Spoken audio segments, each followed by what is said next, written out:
에너지 보존의 법칙이 있습니다. 자, 에너지 보존의 법칙은 고립계 내에서 에너지 총량은 일정하고 에너지는 생성 소멸되지 않고 형태만 바뀌어서 전달된다. 이게 이제 에너지 보존의 법칙입니다. 그래서 제가 이 에너지 보존의 법칙에 따라서 이것에 기반해서 오늘 말씀을 좀 드려보려고 합니다. 자, 부탄은 제가 부탄 이야기를 많이 말씀드렸는데 부탄은 전 세계에서 가장 주목할 만한 비트코인 채굴 국가이자 전략 비축 국가입니다. 부탄은 공식적인 기록으로는 왔다 갔다 합니다만 최대 2만 몇천 개에서 만 몇천 개의 비트코인을 채굴했다가 지금은 공식적으로 7천 개 안팎의 비트코인을 보유하고 있고 비트코인을 팔아서 공무원의 월급을 2배 인상시켜주고 국민들 복지 예산으로 쓴 것으로 잘 알려져 있습니다. 부탄을 예를 들어서 한번 이야기를 해보겠습니다. 자, 부탄은 수력발전소 중심입니다. 그래서 인도하고 협력해서 수력발전소를 많이 만들었는데 부탄이 히말라야에 있기 때문에 히말라야에서 내려오는 그 풍부한 수력을 이용해서 전기를 생산합니다. 국가 설치 용량의 99%, 설치 발전 용량이 1.6기가와트인데 전체 발전량의 99% 이상이 수력발전소에서 나옵니다.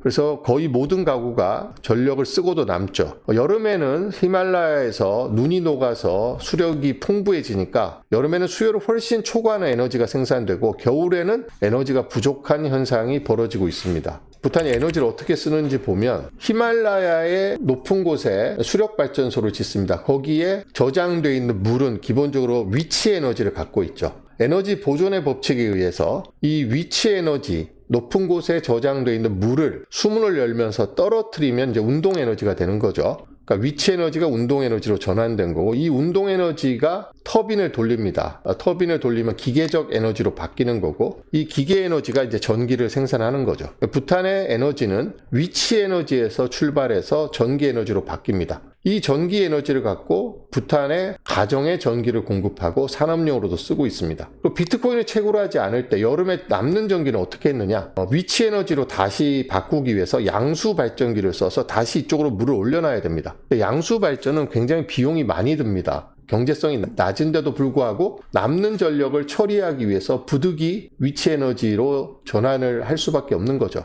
안 그러면 인도에 전력을 수출을 했습니다. 근데 최근에 부탄에서 2021년 이후에 깨달은 것은 이 남는 에너지로 비트코인을 생산을 하면 이 에너지를 경제적 에너지로 저장할 수 있다는 거죠. 일론 머스크가 비트코인이 에너지 기반이라고 했는데 전기 에너지를 써서 비트코인을 생산하기도 하지만 비트코인 자체가 경제적 에너지입니다. 자, 비트코인으로 할 수 있는 게 많이 있죠.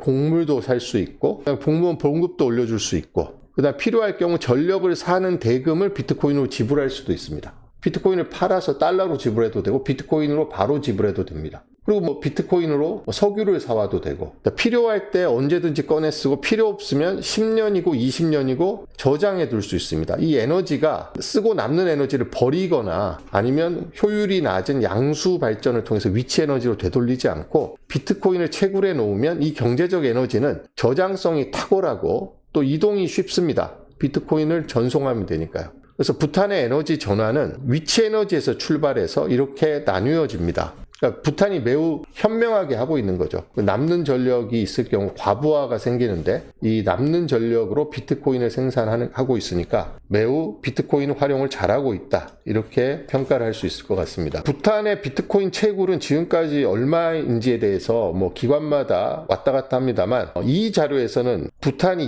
2021년부터 히말라야의 풍부한 수력을 이용해서 비트코인을 27,727개를 생산했을 것이다 라고 추정을 하고 있습니다. 현재는 한 7,000개 가량 보유하고 있으니까 이 경우에는 부탄이 비트코인 2만 개를 팔았다는 이야기가 되겠죠. 이거는 추정치가 여러 가지 기관마다 조금 다릅니다만 가장 제가 지금까지 본 자료 중에서 부탄이 수력 발전을 통해서 27,000개의 비트코인을 채굴했다. 이게 제일 많은 양입니다. 비트코인 27,000개면 돈으로 얼마가 되죠? 우리나라 돈으로 개당 1억 3천만 원으로 치면 3조 원이 넘는 돈입니다. 그러니까 부탄이 남는 전력으로 3조 원의 경제적 에너지를 만든 거죠. 그러니까 위치 에너지를 결국은 비트코인이라는 경제적 에너지로도 바꾸고 국민들의 삶의 질을 향상시키는 그런 방식으로 쓰고 있습니다. 자, 우리가 이제 신재생 에너지 이야기를 많이 하는데 지금 부탄이 전력을 생산하는 수력 발전은 우리가 생각하는 그 친환경, 지속 가능한 그런 발전이죠. 수력 발전은. 수력 발전은 아무런 공해를 발생시키지 않기 때문에 친환경 발전입니다. 그리고 이제 태양열, 풍력, 조력 이런 것들이 신재생 에너지로 꼽히고 있죠. 근데 이 신재생 에너지가 되게 좋은데 여러 가지 문제가 있습니다. 일단 간헐성이 생기고요. 신재생 에너지는 수력 같은 경우에는 일간 간헐성은 없지만 계절적 간헐성이 생깁니다. 이를테면 수량이 풍부한 때는 전력 생산을 충분히 혹은 넘치게 하게 되고 겨울에 물이 얼어버리면 아니면 비가 안 와서 수량이 줄어들면 전력 생산이 확 줄어듭니다. 이런 간헐성을 극복해야 되고 아까 말씀드린 것처럼 여름철에는 과부하가 생깁니다. 이 과부하 문제를 해결해야 되는데 이 과부하를 해결하기 위해서 전력을 팔 수도 있고 그러면 송전 시설이 돼 있어야 되겠죠. 아니면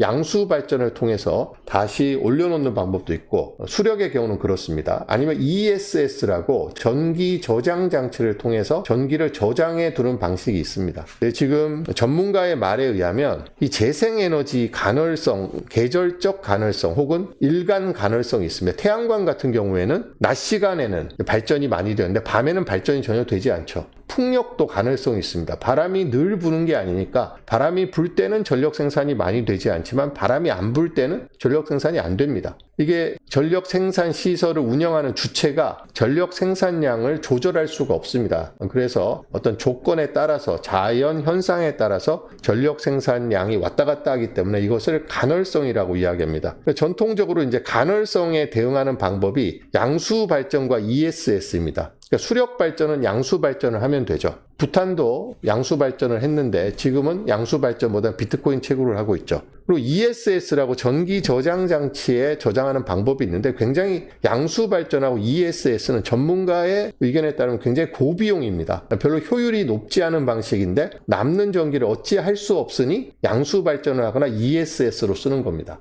그러니까 이것을 비트코인을 채굴하는데 최적화된 방식을 부탄이 쓰고 있죠. 전기의 간헐성 때문에 초과 생산되는 경우, 전기가 초과된 생산되는 경우에 그것을 비트코인을 채굴하는 것은 매우 현명한 선택이다라고 많은 전문가들이 평가를 하고 있습니다.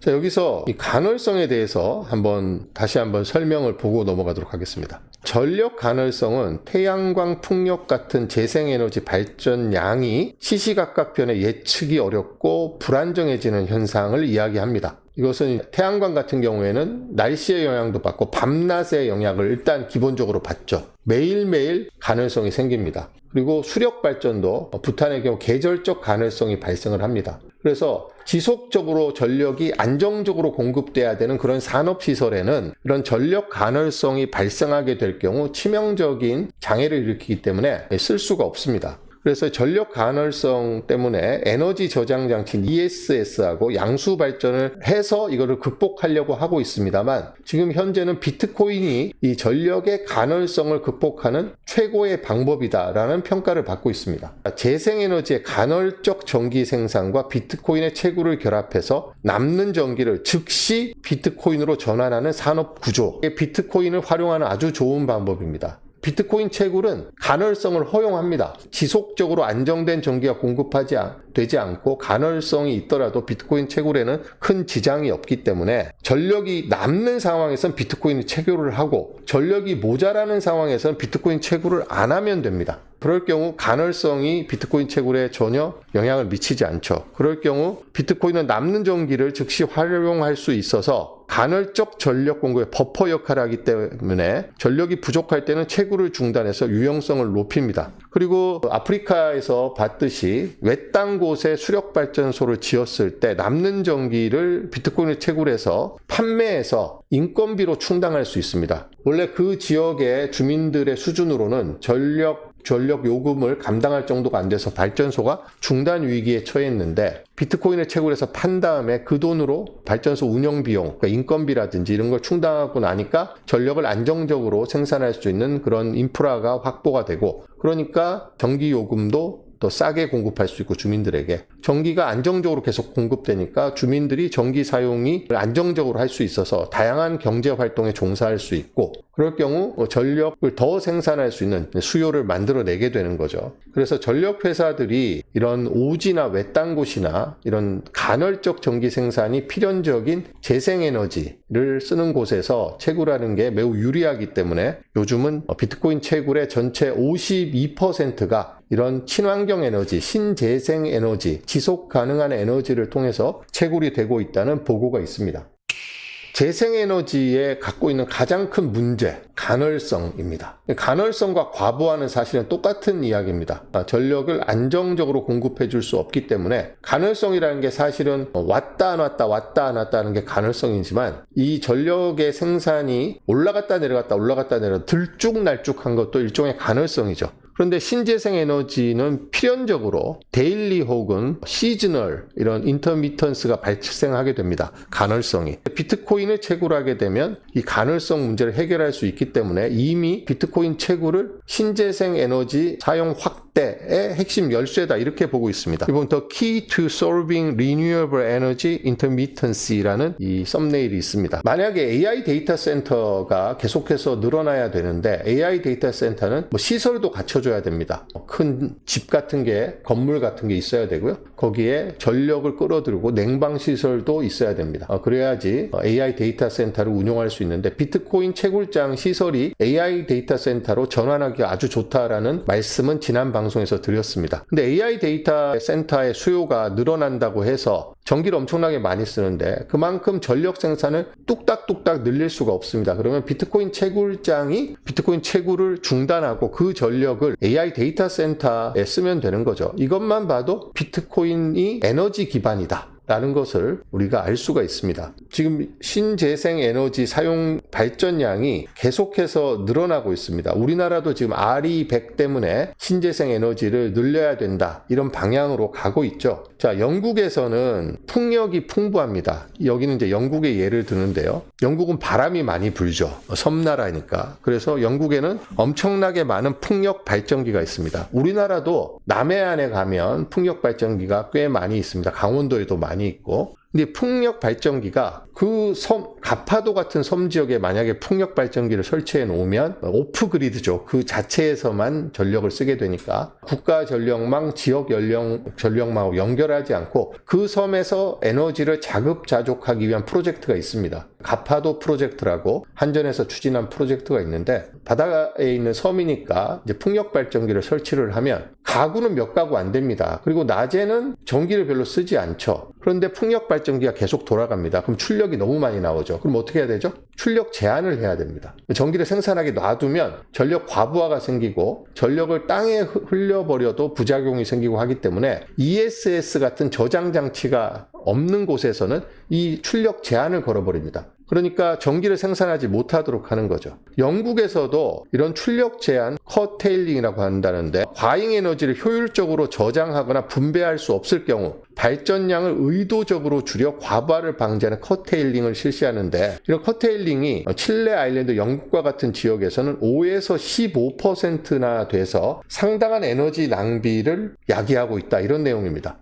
그러니까 이게 국가 전력망하고 연결되면 다른 곳에서 전력 수요가 많은 곳에 땡겨 쓸 수 있습니다만, 전력망하고 연결시키는데 돈이 많이 들죠. 그리고 ESS에 저장하는 것도 돈이 많이 들고 효율이 높지 않습니다. 그러니까 차라리 출력 제한을 걸어버리는 거죠. 이걸 어떻게 전력망 공사를 하거나 아니면 ESS에 저장을 하는 방식보다는 가장 돈이 적게 드는 방식은 전기를 생산할 수 있음에도 불구하고 전기 생산을 안 하도록 끊어버리는 겁니다. 영국에서는 풍력 발전의 출력 제한으로 인해서 올 한 해에만 벌써 18억 파운드의 손실이 발생할 것으로 예상된다고 합니다. 18억 파운드면 한 30억 달러 정도 되죠. 30억 달러면 우리나라 돈으로 4조 원이 넘는 돈입니다. 4조 원이 넘는 돈이 풍력 발전 출력 제한으로 사라져버립니다. 이걸 갖고 비트코인을 채굴하면 된다는 거죠. 비트코인을 채굴하게 되면 전기가 남을 때 그 전기를 다 받아줄 수가 있습니다. 전기가 수요가 크게 발생할 때는 비트코인 채굴을 잠시 중단하면 되는 거죠.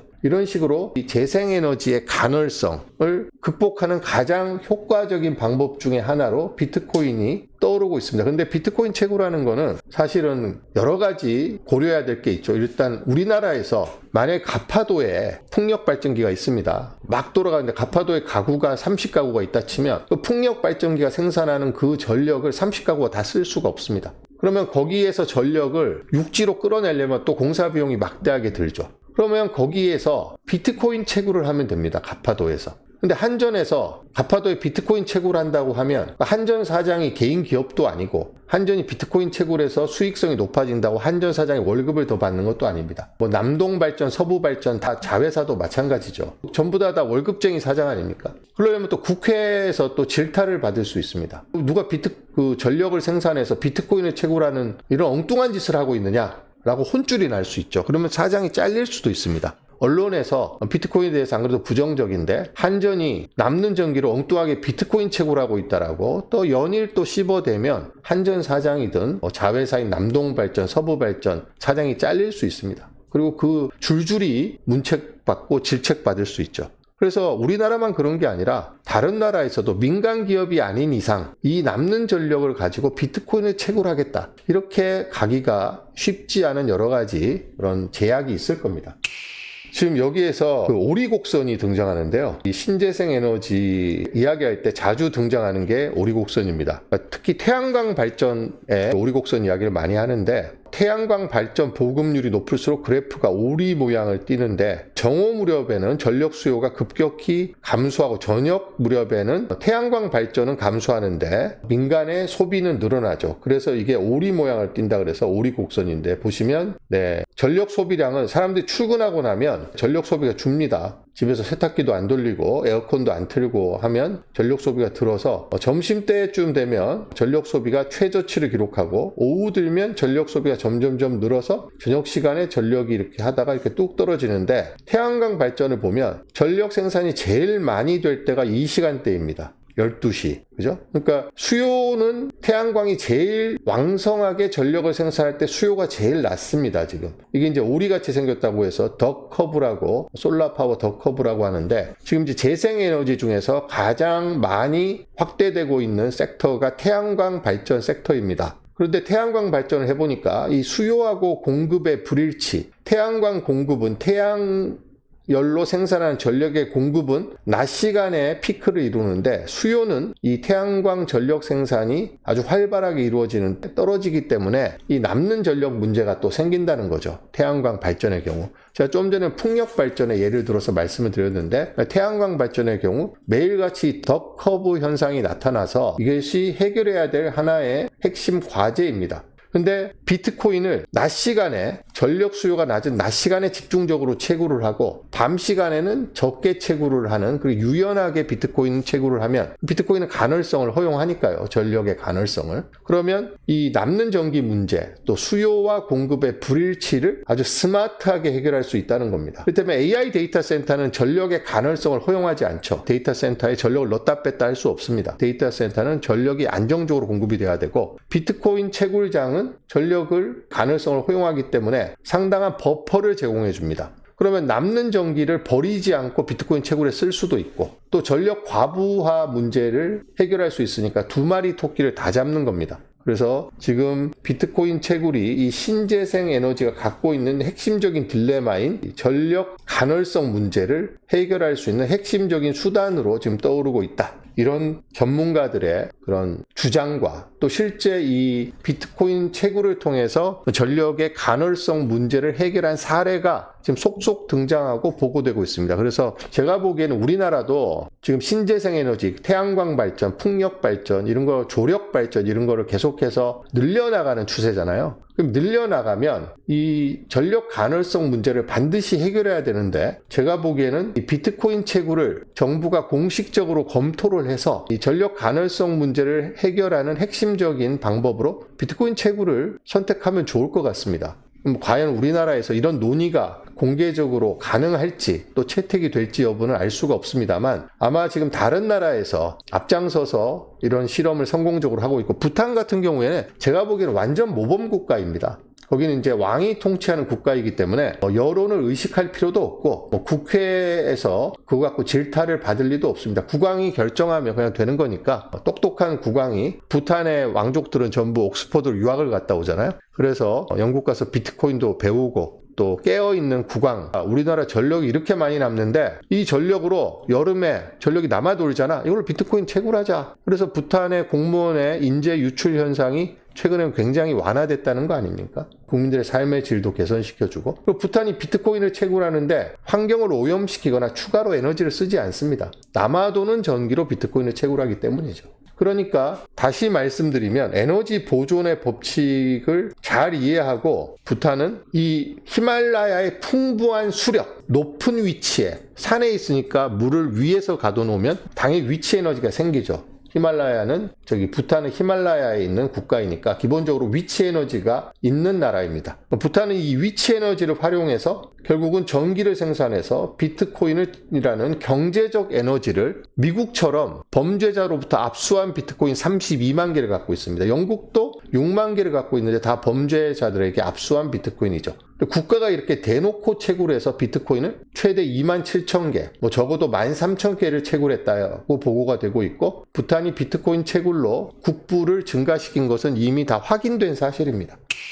그리고 아프리카의 사례에서 보듯이 우리가 지금 신재생 에너지를 더 생산할 수 있는데도 불구하고 경제성이 없어서 생산하지 않는 경우가 많거든요. 전력은 공급을 하려면 그만큼의 수요가 있어야 됩니다. 그런데 수요가 없는 곳에 전력을 아무리 많이 생산해도 쓸모가 없죠. 부탄 같은 경우에도 수력 발전을 더 할 수 있다고 합니다. 지금 수력이 워낙 풍부해서 여름에는. 그런데 전력이 남아도니까 전력 생산 시설을 짓지 않는 거죠. 그런 식으로 따지면 전 세계에 태양에서 오는 이 엄청난 태양열 에너지를 우리가 전기 에너지와 경제적 에너지로 전환하지 않고 버리고 있습니다. 왜? 수요가 없으니까, 경제성이 없으니까. 그렇다면 아프리카 사막에 그렇게 많은 태양열 에너지가 있습니다만 아프리카 사막에 사는 사람이 없으니까 거기는 발전소를 지을 이유가 없죠. 태양광으로 발전할 이유가 없습니다. 전력의 수요가 없기 때문에. 그런 경우에 거기에서 태양광 발전으로 생산되는 전기로 태양열 에너지를 전기 에너지를 다시 비트코인이라는 경제적 에너지로 바꾸면 우리 지구에게 천혜적으로 주어지는 에너지를 인류가 더 활용할 수 있는 가능성이 넓어진다는 거죠. 텍사스 같은 경우에는 주민들이 살지 않고 있는 지역에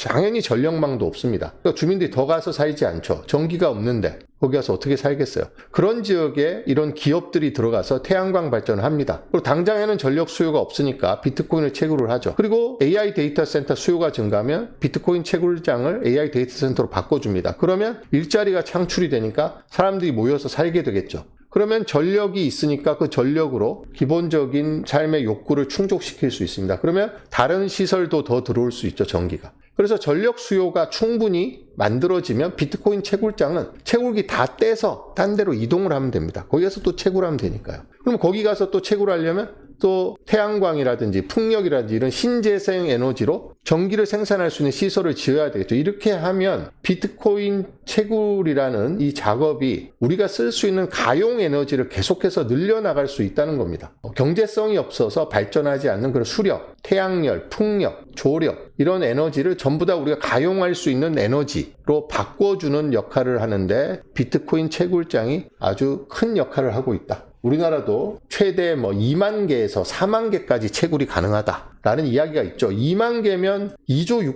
6천억 원입니다. 4만 개면 5조 원입니다. 지금 우리나라도 전력이 지금 남아도는 전력이 많거든요. 우리나라의 전력 수요는 수도권에 다 집중돼 있습니다. 근데 이런 신재생 에너지를 이용한 발전은 남해안에 많이 있죠. 남해안에서 전력을 수도권으로 연결해야 되는데 이 송전로가 지나가려면 토지 보상을 다 해야 되잖아요. 그리고 고압 송전로로 지나가면 그 근처에 사는 분들이 암에 걸리고 각종 질병에 걸리고 하기 때문에 엄청난 또 문제를 낳습니다. 토지 보상 문제도 있고 그리고 전력이 이동하면서 손실도 됩니다. 그런데 그 지역에서 생산한 전기를 비트코인을 채굴을 하면 그런 전기를 버리지 않기 위해서 무리하게 먼 거리로 고압 송전로를 깔아서 전력을 옮길 필요가 없고 그 지역에서 생산되는 전기로 뭔가 다른 경제적 에너지로 바꿀 수가 있다는 거죠.